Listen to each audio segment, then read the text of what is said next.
Hi Sellfy customers. I don't know if it's Sellfy or Sellfy, but anyway, I want to thank you guys for supporting my videos, Watercolor in the Wild and the bonus features video. I wanted not only to thank you, but also to give you some updates to some of the information, especially about materials. I know a lot of you are experienced professionals who've painted a lot before in watercolor. Some of you are switching media, going from digital to watercolor or oil to watercolor, trying it out. Some of you are completely new to the whole thing, and hopefully you can get something out of this update. First of all, I want to tell you about some improvements that I'm doing to the sketchbook pochade rig that I showed on the video. One of the things that I wanted to do is to make it more stable, especially for filming, so that it doesn't rock around. The problem with any pochade that's hinged off of a single point is that it's going to rock off of that point. So that's why, as you can see, I have 2 points of support, and that meant putting an extra T-nut. This is what a T-nut looks like.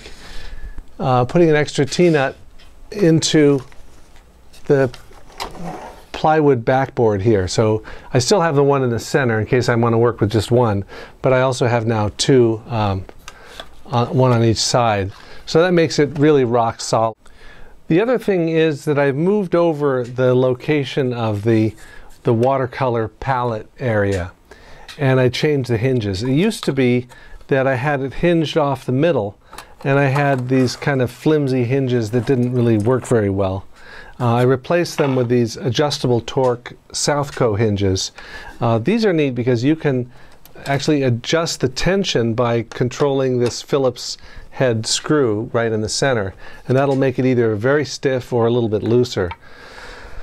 Instead of using the Velcro to attach the mixing area, as you can see, I'm just using, this is mainly for casein. This is a little metal lid of a pencil box, and that used to be held on with Velcro. Instead, what I've done is I've mounted some of these small 1/4 inch neodymium magnets. I drilled a 1/4 inch hole, stuck them in there, held them in with this Magic Sculpt. You could use epoxy glue, but now you can attach this on here. You can put the water cup on here, or if you want, any metal type watercolor box will also attach directly onto those magnets. It gives you a little more flexibility for moving something around and putting it exactly where you want it. This is the smaller size box. The sketchbook itself still attaches onto the plywood backboard, as you can see, like this. Now I want to tell you a little bit more about this camera bar in case any of you are interested in shooting films of your own work. This tips up and attaches to any angle that you want. Then what you can do is mount a camera. It could be a regular video camera, an SLR, which gets a little heavy for this camera bar. One of the best options, though, a camera that's really a point and shoot camera that I just recently got, is the Canon PowerShot EL-PH340. This shoots 1080p, which is high resolution digital video at 30 frames per second. It also shoots really good quality stills. And that means it gives it a lot of versatility. Plus it's fairly small, it's fairly lightweight, and it's attached onto a little universal joint base that allows you to position it and angle it any position you want and easily take it off. It's held in with just a little, it's called a thumb screw, or this is kind of a little wing nut bolt that attaches it below the camera bar. So when you don't want to have the camera in front of you while you're painting, you can just swing it down. Another nice thing that you can do with a camera bar if you're painting at nighttime is to attach a little light rig on here.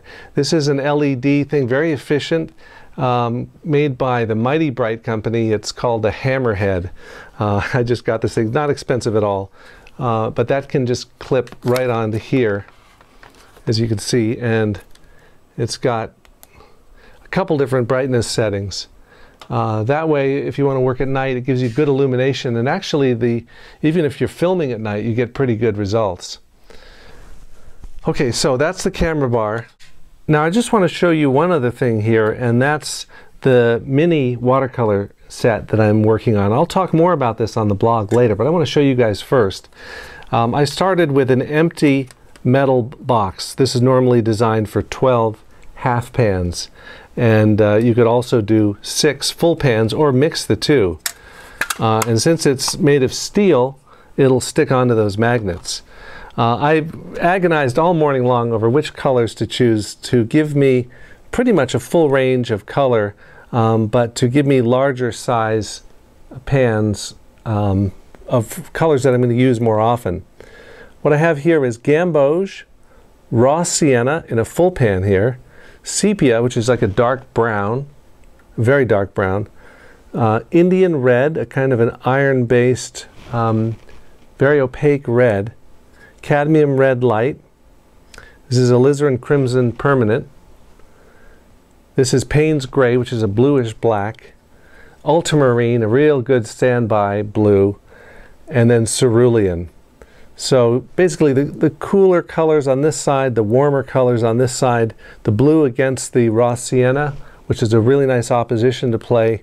If you want to get a set and customize it, here's a set of colors that I recommend and one that I'll be using.